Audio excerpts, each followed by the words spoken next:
Good morning, everybody.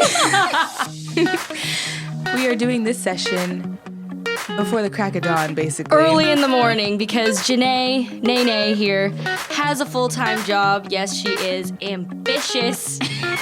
So fitting for the title. Just like our podcast. But she requested for Peng to get up at like 6 a.m. in the morning to get into the studio at 7 a.m. So, you know, we may be a little delusional. But it's A-okay.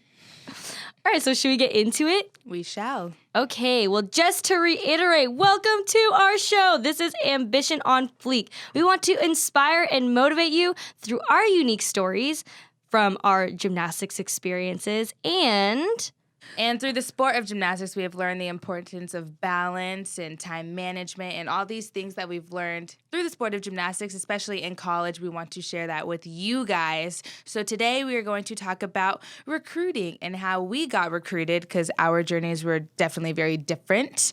Peng was an elite gymnast. I was not, so she had more exposure than I did. So what did I do versus what did she do? Yeah, so this podcast is going to answer all your questions about recruiting. Because I feel like every time I travel, I always get this question, how did you get recruited? Because Did they look for you or you look for them? Yeah. So anyways, before we get started, oops, I'm sorry. Just hit the table. She's being aggressive. She's aggressive this morning. I'm aggressive in the morning. I had a tea. You had coffee. No, I had tea. Okay, Janae, perfect. you hear the fear in Janae's voice just there? You had coffee? Anyway, So yeah, that would not work. I want to do our first segment because last time we didn't do any segments. So We were kind of all over the place last time. Yeah, just a little bit. But it's fine, guys. We're organized. We have guidance. We have guidance. So I want to do the perfect 10 segment. Okay, let's go. Do you want to go first? Well, I want to explain it first. Oh, that's right. What is the first 10 segments? Okay, a perfect 10 segment is basically when we talk about something that happened this week that you're extremely proud of, because there really is no such thing as a perfect 10, right, Nene? Yes, because perfection can only be strived towards, but not necessarily reached, even though, judges be giving out perfect 10s all the time, especially to us. Yeah, perfect 10 is a feeling. Perfect 10 is how you feel. You feel confident, you feel... It's the way you feel. So basically, we're just going to go over, it's like a perfect 10 moment. What was your perfect 10 moment of the week that you're super proud of and that you felt like you really worked hard at it and you seized the day. Yeah, you seized the day. There we go. A nice accomplishment that you just wanted to get through for the day, the week. It could be anything that you're proud of, basically. It doesn't have to be this, oh my gosh, big moment that you were waiting for your whole life. Oh my God, someone on the street gave me perfect 10. Like held up a scoreboard. Yeah. What was your perfect 10 moment? Let's start with you. So my perfect 10 moment this past week was doing sideline for the first time. So I was a sideline reporter at the UCLA gymnastics meet. It was the last home meet. Miss Val, the head coach, she's retiring. So it was her last home meet as well. It was just very special. And I felt that the broadcast went very smoothly.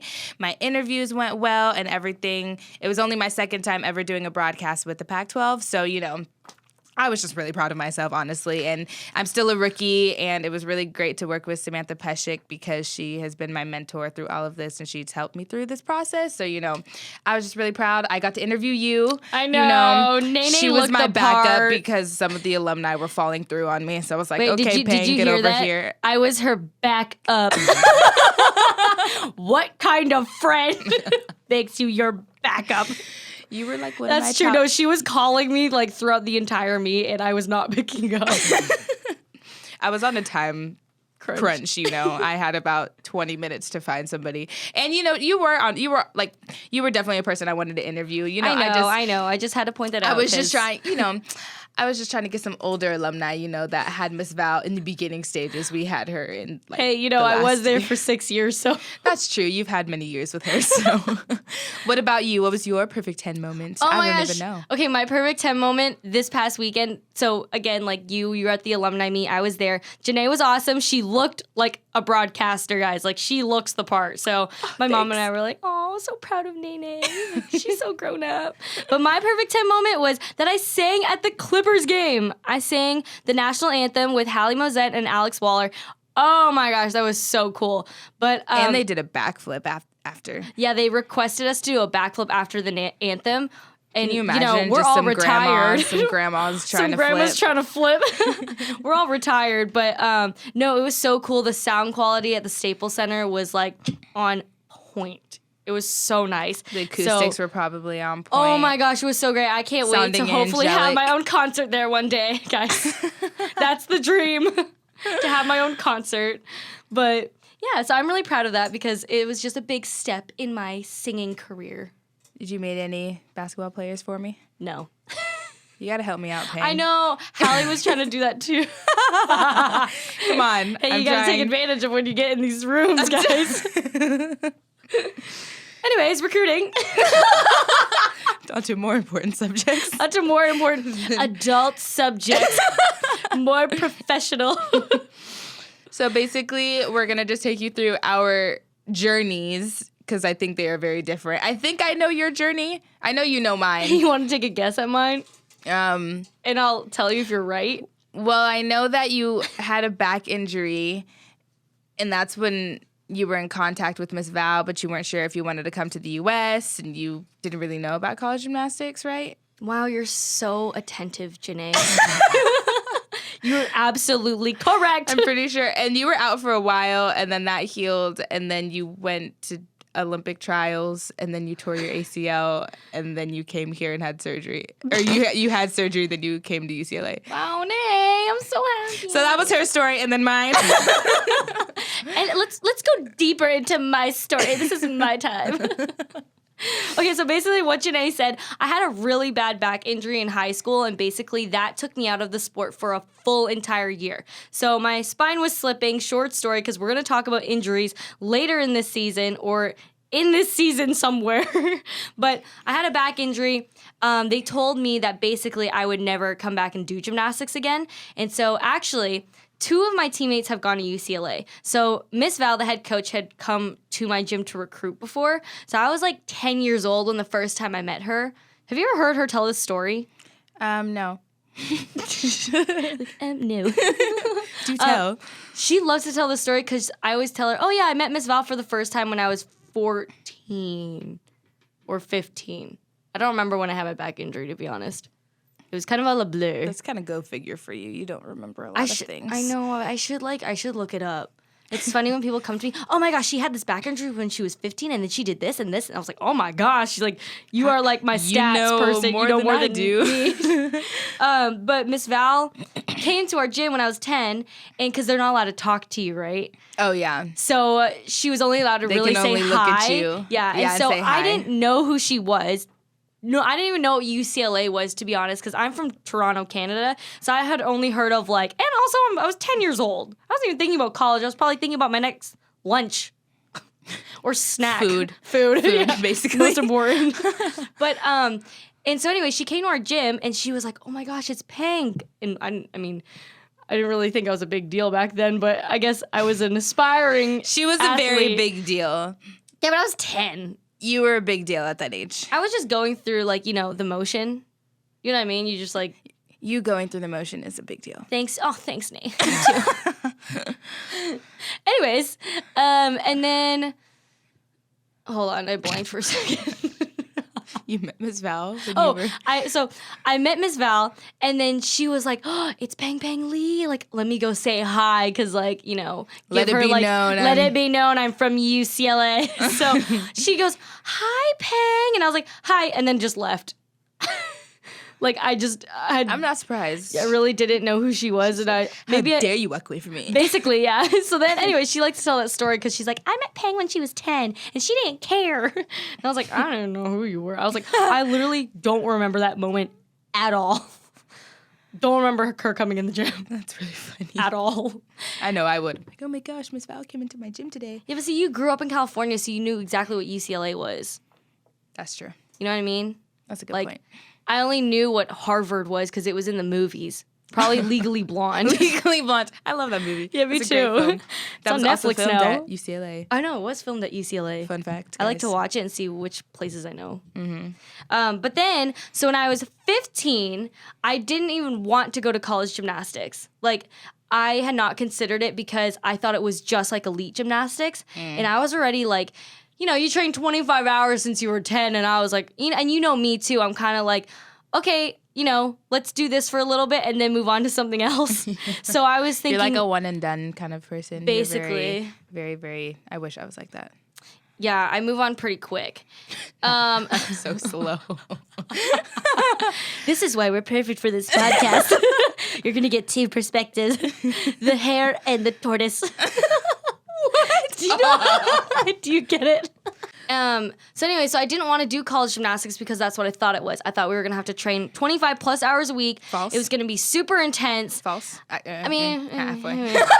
It's intense in a different way. It's intense in an emotional way. There we go, yes. A lot of growth. But so anyways, so I didn't really know much, but my teammate Elise Hoffner-Hibbs went to UCLA. And so she was telling me, and she called me because, you know, coaches back then, I think still now, they can't talk to you directly. So, you know, but they want you. They're going to get you somehow. So mind you, I had a back injury. I went to the doctor. The doctor told me I might not be ever able to do gymnastics again. Okay. Who else has heard that? Yeah, that who else has heard that? statement? Yeah, you might not be able to do gymnastics again because your injury's so bad. So this is the time, I would think I was 6 months into stopping gymnastics, and my teammate Elise Hoffner-Hibbs called me, and she goes, Peng, like, how are you doing? Blah, blah, blah. Like, so she's 4 years older than me, but we trained together in the same group.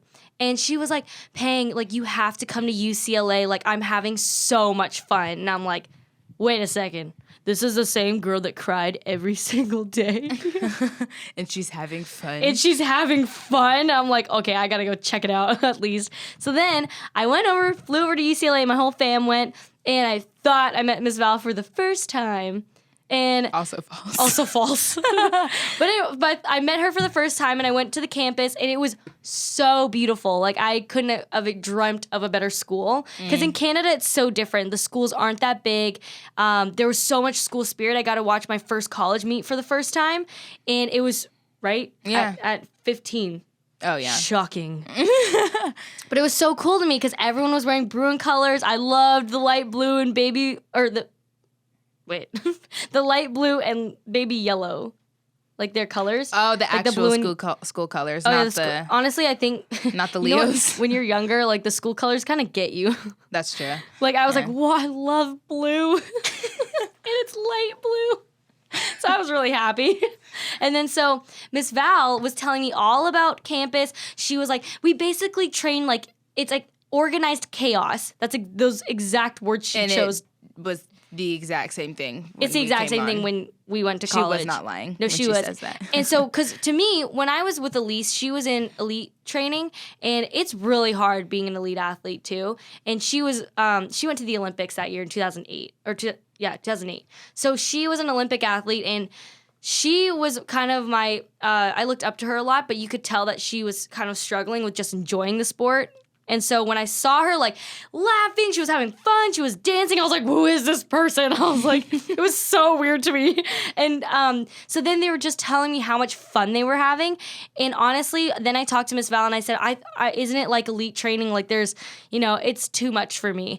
And she was just saying, no, like college is so different. It's just out of a perfect 10. And I'm like, oh, wait a second. That's when it clicked. Literally, my beam routine had like 20 skills in it. And she was like, Peng, you could only do 5 skills if you wanted to because you'd have enough credits to get a perfect 10. I'm like, I was like, I think I can do it again.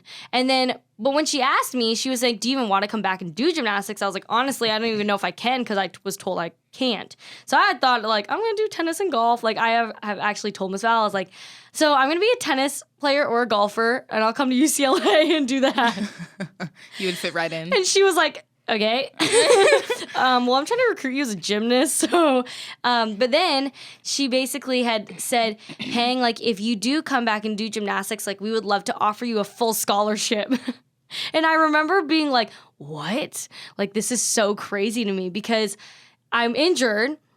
the other coaches, I think, were kind of like, Miss Val, you're crazy. Like, you are absolutely nuts for recruiting an injured athlete. Like, she's not even an athlete right now. She hasn't ran or jumped in 6 months. And look at the journey she took. Look at the journey, guys. I made it. That is why she recruited Peng. Thank you. Thanks, Nene. But then Miss Val told me, she said, if you do come back and do gymnastics, we would love to have you. And so I got a whole night to sleep on it because I was like, do I really want to come all the way out to California? It's really far from home. I was from Toronto, Canada. Actually, I'm not American yet, no. I am from Toronto, Canada, so then it's like a 5.5 hour flight. But then it also sounded nice to be a 5.5 hour flight away from home. You know, just sometimes you just got to adventure out sometimes and just like leave home. So, and California was super nice. I wanted to go into acting still, even when I was younger. So it was like the dream school that had everything. And my mom, we slept on it, and my mom goes, you know what? She calls me Christine, by the way. She goes, Christine, you know what? I think you should take it because I don't think you're going to get another offer. That's literally what she told me. And so the next day we went to Miss Val and we're like, okay, we would love to accept your verbally commit to your offer. And that's how I got recruited. And I verbally committed to UCLA when I was in grade 10. And it was all a leap of faith on both sides because I hadn't even done gymnastics in 6 months. And I had 6 months more to go. And Miss Val recruited an injured athlete.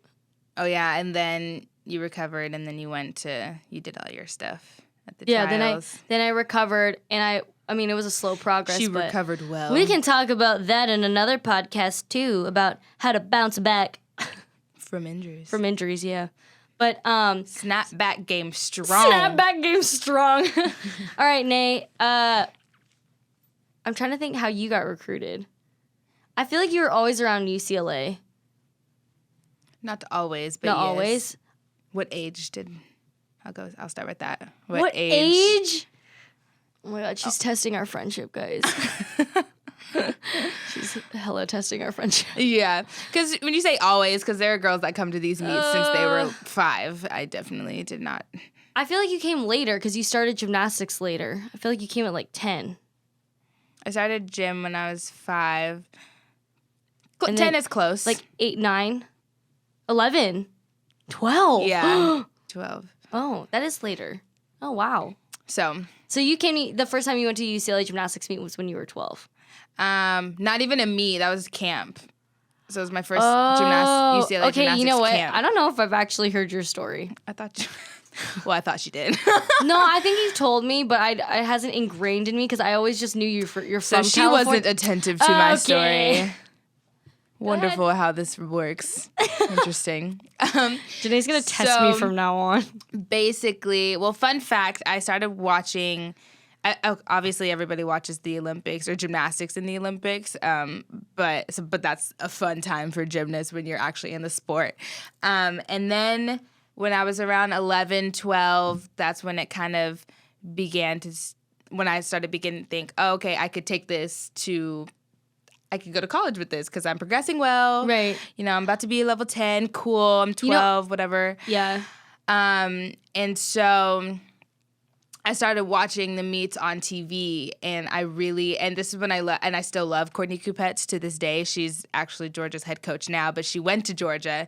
So I loved watching Georgia, and I loved watching UCLA, and this is when Georgia was top notch. Like they were they were winning championships back to back. So and my dad was talking about, I'm gonna buy a house in Georgia, and I was like, this is perfect. I want to go to Georgia. This is perfect, Dad. Do it. I know. He never did. I was really sad. Well, I'm not because you're here. Then we would have never met. I know. Maybe like at nationals. That's about it. Yeah, we wouldn't have talked though. Oh, well, that's sad. You wouldn't have approached me. I probably wouldn't have approached you. You never know. But anyways. I feel like knowing us because we're just like, no. Yeah, definitely. I'm still like that. People, oh my God. Okay. So basically...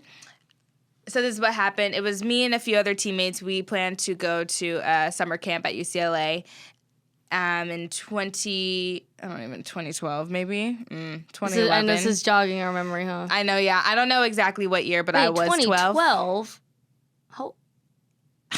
Okay, 2008. I was like 2008. I was like, dude, I just entered freshman year at 2012. I was like, My you must have bad. been like Sorry. 15. I'm thinking I was 2012. So it was probably, I think it was 2008. One of those years, and we were supposed to go as a group, and then my teammate, in the club at the time, she had broke her foot or her ankle or something, so then I would have had to go by myself because the other one had fallen through, and I was like, oh my gosh, now You're I dropping don't like flies. I know. I was like, now I don't have friends. Like, do I want to go to this camp anymore? Because I was gonna be fine, but then it's more fun. You wouldn't have talked to me at nationals or anything because you were. So I ended up going by myself. I was 12, and I had the best. I honestly had the best time. Like Peng said, the campus was beautiful. The food was so good. UCLA has the best food in the nation. They feed you in the dining halls and stuff. Oh, and they take you. The dining halls, though. So good. So good. And that's when I first met Chris and Randy and Miss Val. She doesn't really do the camp, so I didn't get to see her then. But that's when I really first met Chris, and I think that's that was the start of our nice relationship between a coach and an athlete. Yeah. And this is when he had tore his Achilles, and I swear he broke his whole leg because I swear his cast went all the way up to his hip, but it's really only his just like lower, like to his calf down. But I promise you, in my mind, he had this cast on his whole leg. And he was just coaching, sitting on a block, like at the mirror on the floor, just chilling. That's so funny. And so basically, had the best time, loved the school, loved the girls, got the best vibe from it, and I was like, okay, this is the school I want to go to. And I went to basically every camp, summer camp, up until my junior year, because then, I was going to come here anyway. So, and then I went to the high performer camp.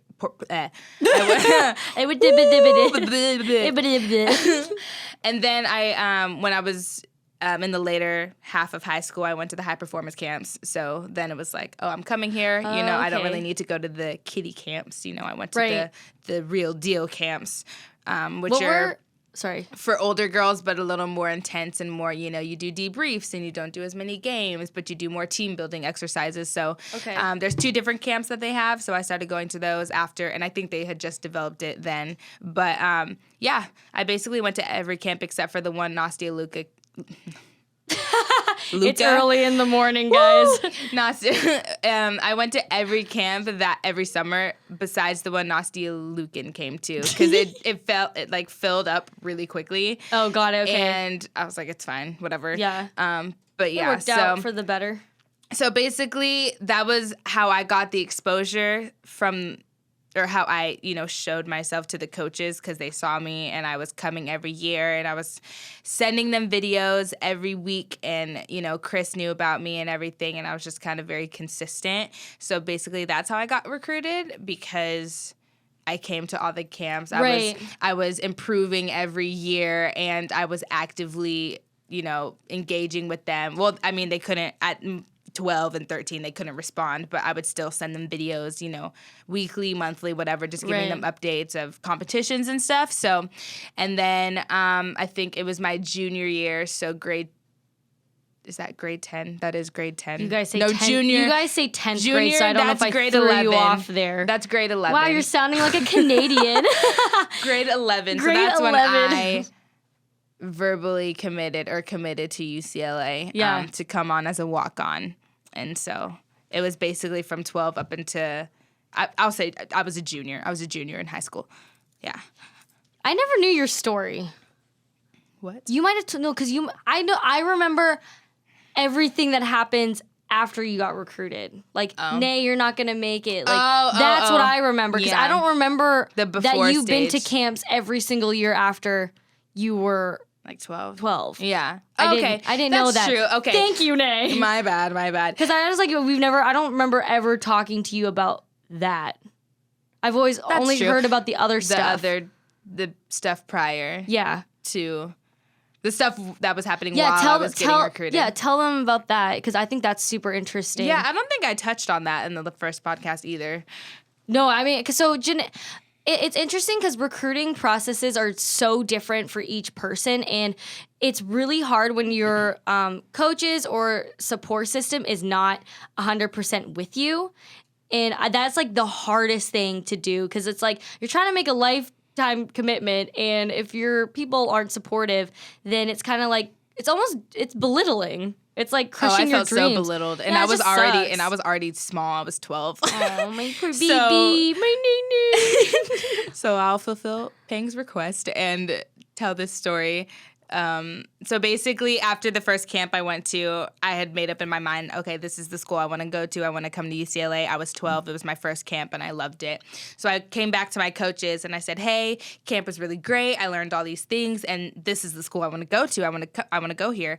And their response wasn't exactly what I was expecting because, you know, coaches and mentors are supposed to motivate you, help you reach. Yeah, they're supposed to be like, yes, oh my gosh, like, you know, we can work as hard as we can to get to that goal. That should be the mindset there. Yeah, exactly. Like, that's at least what they should have said. Like, okay, we will help you reach this goal. Even if they think it's not believable, who knows? You never know. Yeah, but you don't tell a 12-year-old that.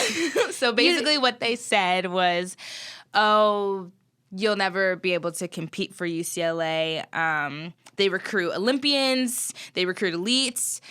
#Peng. And you'll just kind of be on the team. Like, do you want to compete when you're in college? So if you want to compete and you want to compete every weekend and consistently, you should look for another school to go to, not UCLA. And it's just, I basically heard that same message up until the moment that I graduated and left. Up until I had committed and still, you know, and even after I committed, they were still, you know, trying to push some other schools on me. But, and it's look hard. where she is now, guys. She earned a scholarship in her last year. It was a great moment. It was a great moment. Hey, yeah, walk on. And she competed. You competed your freshman year, didn't you? Yeah, you competed every year. Every year, consistently. Yeah, the only meet that I missed was nationals my freshman year. That was the only meet I didn't compete. But I competed every. No, she competed every single meet because she was so consistent. And also, you can grow in college. You know, we'll touch base on that, but like you can get better in college. It's not like there's not when they recruit you, that's it. Yeah, that's like so I true. think even elite athletes, like because elite athletes, you come in and you're kind of messy sometimes because you're just trying to throw the biggest skills. Right. And in college, you really got to clean it up. So it's like that. So everyone's gonna get better in college.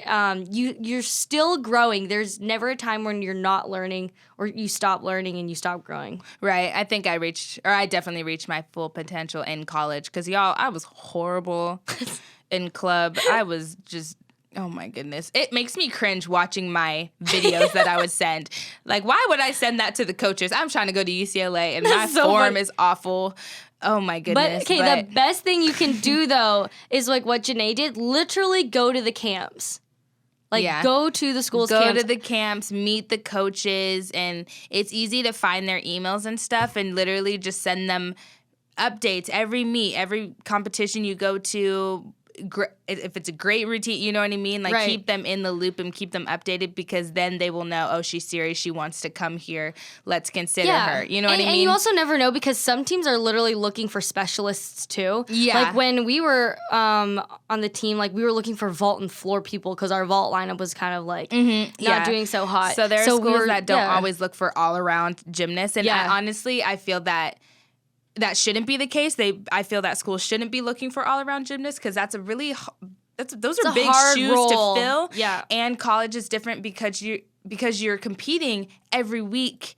Oh, it's hard. I got maybe recruited. multiple some teams like we had 2 meets in a week. Sometimes we would compete Monday and then that Friday and then you know what I mean. It's like 3 meets in 2 weeks. It's really hard. And this is why I have arthritis in my knees. Same. We were having this discussion about not even being 30 yet, and we have arthritis in our knees. I got a call from the doctor because I just got an updated MRI and X-ray, and he goes, Peng, it's not looking good. So I'm like, why would you tell me that? He goes, you have arthritis in your knee. It's like, sounded like I was dying. Like, why do doctors got to lay it on like that? Like, hey, they got to keep it real with your health, man. I know, but it's just like. We'll look into some I'll give you some alfalfa pills. Those are really good for arthritis. Oh, thanks, Nate. My uncle told me about them. Uncle Terry. Uncle Terry. Shout out to you. Well, because at least when Janae told me she had arthritis in her knee too, it made me feel better. No, because my mom reminds me daily that I have arthritis. Okay, Nay, remember you have arthritis in your knees. Come on now. You can't be doing all that stuff. You got arthritis. Mother, I know. My goodness. So I was gonna say something, but I forgot. It had to do with so I was looking how to, treat arthritis because I just wanted to learn more about it. And it's all these like elderly people being like, I'm out of pain now. And I'm one of them. I'm telling you. I'm only 25. Man. I was thinking about that. You're 25, about to be 26. Don't remind me. I'm thinking, someone thought I was a fresh. I went to Target the other day to go buy something, and he goes, "So are you? How are your classes going?" I'm like, "Oh, I graduated." And he's like, "Oh, my acting classes." He's like, "How old are you, if you don't mind me asking?" And he's like a college student, right? Yeah. It's like, "How old are you, if you don't mind me asking?" I was like, "I'm 25." He's like, "Oh my God, I thought you were a freshman." Wow. Yeah. Hey, you look See how young. there were no laughs there because it was so shocking. You just look so youthful, that's all. It's probably this new haircut I got. Oh my gosh. Janae's like, I can't even tell. I couldn't. Her hair is literally the same length. But anyways, back to recruiting. So those are our different stories about recruiting. Yeah, because a lot of people have questions on just how do I get in front of the coaches. But like, again, what we said, camps are the best way. Pick your top 5 dream schools and narrow it down to maybe 3. I know there's a lot of schools, but narrow it down. I think most colleges have camps. And these are the best. This is where you can actually work with the coach because sometimes, even at UCLA, you can get the vibe of the school, the girls, and kind of their training techniques, aspects. And I think it's just a really good experience if you're trying to figure out where you want to go. Yeah. And then you can go as early as you know what I mean? Like you can go to camps when you're super young. This is the best way to talk to the coaches because on a daily basis, you can't talk to the coaches. The coaches have to coach you. Yeah. So they're going to get to know you and you can talk to them at the camps. We're giving you a loophole. We're giving you a loophole. We're going to get fired. This is the one that I use. They're like, Peng, Janay, you can't say that on your podcast. No, I shouldn't say that. That's really rude. Cut that out. But no, it's true. And I think, I loved going to the camps and everything. And I feel that they're super fun. They're in the summer and they just make it, you have so many activities. They feed you. You get to go away from home, and I know it's some girls don't like to be away from home, but student. Yeah, you really get to experience that, and I just feel that it's just a really great experience, honestly. Yeah, I never been to the camps, but I've coached camps, and the kids who I've coached look like they're having a ball. Oh, they enjoyed the food as much as I did, and you get to work with some of the athletes. The desserts. And you get to work with some of the athletes. Yeah. Which is why I said you can get a good vibe of the girls, too. That's true, yeah. And even, coaching staff, too. But also when Janay says, update the coaches, you can update the coaches there and actually talk to them. Because sometimes coaches aren't looking for the best athletes. They're looking for team players. Mm-hmm. Because it's really hard. If you're the best athlete and you're not a team player, do you know how hard it would be to wake up to you every single morning and have to coach you? Yeah, exactly. It's hard. So they look for not even just your skill level, but your mindset and your personality and how you would even fit into the team. You know what I mean? They're looking for people that are natural-born leaders, too. Natural-born leaders that you can be connected and have just this, I'm lacing my fingers together like she's you guys over can on this see. side, lacing. Yeah. She's got her finger, if you were to put your, how do you even call this? Oh my gosh, it's fine. But basically. No, we need to explain it. Cohesiveness. They're looking for cohesiveness. And that is what I'm doing with my hands right now. Like you guys can see, but you can't see. It made sense in my mind. Because our freshman year, that was our motto, or my freshman year at least, was to interconnect your fingers. Basically, if you're just holding your hands together, and then you make your fingers straight. But we called this the trampoline. Oh, yes. Do you remember this, Jay? Because if one fiber is out of place, everything, or the whole trampoline becomes weak. Yeah, because you won't be able to bounce back up. So these are the analogies we used at UCLA. Our team is like a trampoline. If one of fiber is out of place and all of you guys are fibers, then the whole thing will not bounce up. So one thing I really do want to point out and touch on a little bit with you guys is basically, and with you too, because we're having a conversation. Oh, thanks, Jay. This isn't an interview. I'm still in the room too. Because she goes, it's my time to shine. Peng, where are you? Right. Because I feel that there's just so much pressure on where are you going to school, and you're so young and you don't really know what you're looking for or what you want at 13. Well, you know what I mean? You got to figure out what you want to study too. Yeah. It's not just about the gymnastics. So I wanted to just touch on, make sure you go to the school that's right for you, because I feel that like at nationals, you see the same schools over and over, the ones that are in the media and always on social media, and you say, okay, they're winning, so I want to go there. But guys, you got to realize that you're not going to be doing gymnastics for your whole life. Yeah. And you're going to that college to study for your career of whatever you want to do. So research the school and look at the schools that are going to be the best fit for you for later in life for your career, and not necessarily, you know what I mean? Because that's the reason why you're going, and you're going to compete, but you're looking at the gymnastics program, but also the school education and where you would want to live for 4 years. Because shoot, y'all, I mean, love Oklahoma, but you would not catch me in Norman. I'm just saying. Well, because that's the other thing. So when I chose UCLA, it had both really good athletics and academics. And coming from an Asian family, academics was really important. So also UCLA was majority Asian. So kind of persuaded my parents a little bit. Oh, yeah, definitely. And so, because coming from Toronto, too, we're so diverse in Toronto. So my parents wanted to make sure that I was, happy and very cultured still. And so when I went to UCLA, Miss Val really sold the Asian part of it. It was like, did you know UCLA stands for UC, lots of Asians, or University of Caucasia, lost in Asia? No, University of Caucasians, lost in Asia. And That's funny. My dad and I were walking around campus, and we literally saw this girl with sunglasses who looked exactly like me. Like, she was walking by, and my dad and I go, oh, did you see that? That looked like me. I was like, that looked like you. I'm telling you, because guys, I think the UCLA population, I think it's 40% is Asian. It's a lot of Asians. But anyway, Yeah. but my that was kind of one of the reasons also why I chose UCLA, because it was super cultured and diverse. Because for me, being an Asian Canadian, it was just important for me to, still feel comfortable. Yeah. And so the other thing was, because I knew the academics was really good too. Right. And so, again, like what Janae said, life after college is real. Like, it's not like, oh, gymnastics is everything. I understand gymnastics can be everything at the time. Yeah. But when you are going to school, you are there to be a student athlete. Yeah. Like, and that dynamic changes. You have to learn that dynamic very quickly, because you're always a student athlete,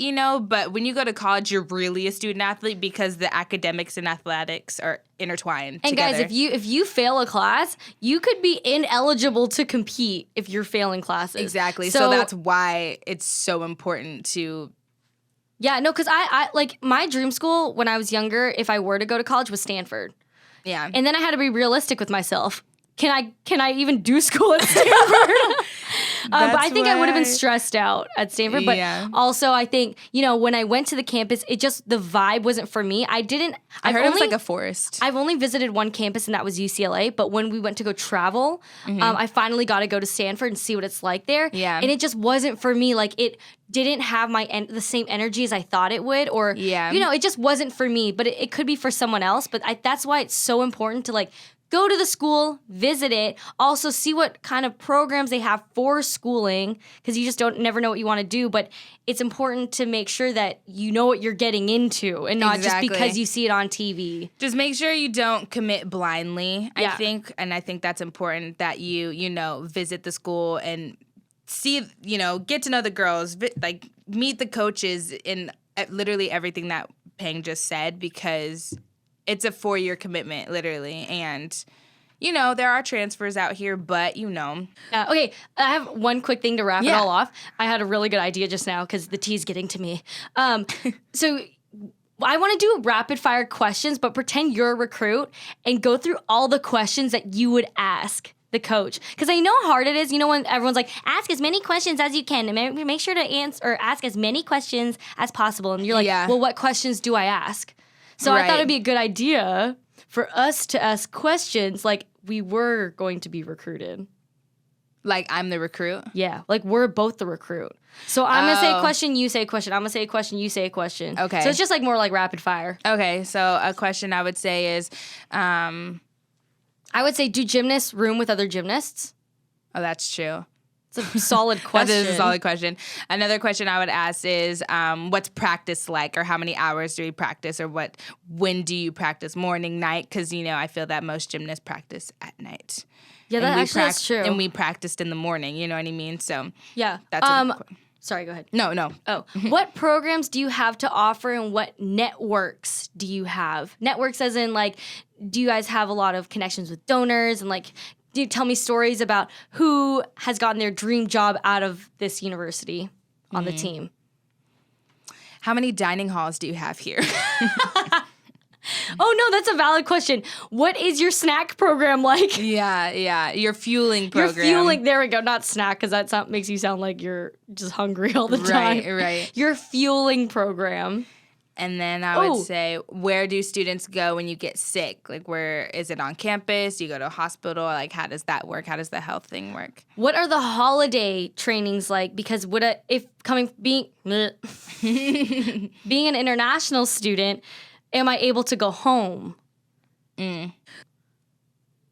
How many classes do you have to take? Or what? How many units? Because UCLA is on a quarter system instead of semester. So how different is the quarter system from the semester? That would be a question I would ask. Ask the girls this, because sometimes I feel like coaches will say, yeah, you know, to everything. Will I be able to do the major that I can do? Because I know some schools, I don't know which ones exactly, but I've just heard rumors that there are some schools that don't allow you to do certain majors because it cuts time within practice. But even the architecture major at UCLA cuts into our practice every single day. Yeah. So, we weren't able to do the architecture because I think one of our teammates wanted to do it. Right. But, it was impossible because literally all the classes for some reason were like 3.5 hours long during practice. Right, and a lot of schools are really good with that and working with you on getting the classes you need to pursue the major you need. So just make sure that they're willing to work with you on that, because it's your schooling. It's your school. It's your education. It's your life. You have any other questions? You think? I don't. You'd be that recruit that's like, I'm dead. I know, same. Yeah. Yeah, so because we want to start doing more of these rapid fire questions. So if you guys, because we asked you guys the other day, and you guys came up with some really good topics and really good things to talk about. So we're going to do more of that. And so we're going to just put that out here on this podcast and tweet us questions. And we're here to help you too. We want to help you at Ambition on, hashtag Ambition on Fleek. Tweet us with that hashtag, then we'll know what to look for. Yes. All right. Thank you guys so much for listening to another podcast of Janay and Peng. With more structure. We kept our notes down to a page and not we literally had 4 pages or 3 pages last time. We did, yeah. But we're in a more natural now. But thank you guys so much for listening. Don't forget to rate our podcast, subscribe, and write a nice review. Yes. Thanks, Nay. All right, See you guys next time. We need on Ambition on Fleek.